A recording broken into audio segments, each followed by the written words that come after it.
maa ngi leen di wan ay saar ci kàddu yàlla ngir mu ñaax leen mu dooleel leen te mu doon seeni noflaay.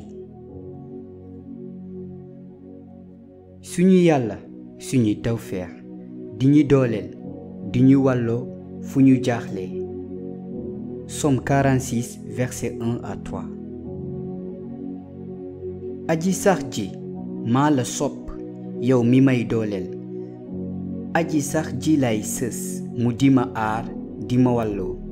mooy sama yàlla ji may sës yiru fëgg mooy boroom doole ji may musal di ma làq. Somme 18 verset 2.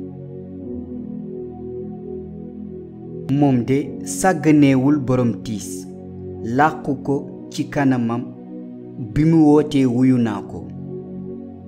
Somme 22 verset 25.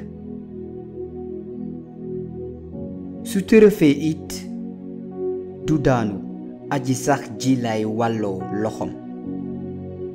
Somme 37 verset 25.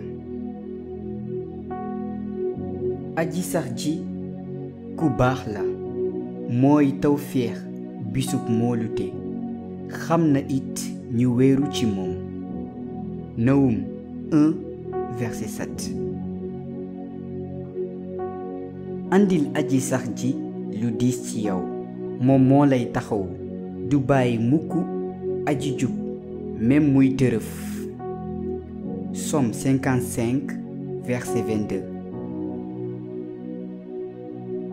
dama leen di wax loolu ngir ngeen am jàmm ci man. di ngeen am nattu ci àddina waaye takk leen seen fit noot na àdduna. Jean 16 verset 33. ñoo leen ci man yéen ñépp ñi sonn te diis te dinaa leen may noflaay. Matthieu 11 28. borom bi de du la wàccu ba faaw. bu la tegee nattu it yërëm na la ndaxte ku baax la. du bànneexam mu teg doomu aadama nattu. Lamentation de Jérémie 3 31 à 33.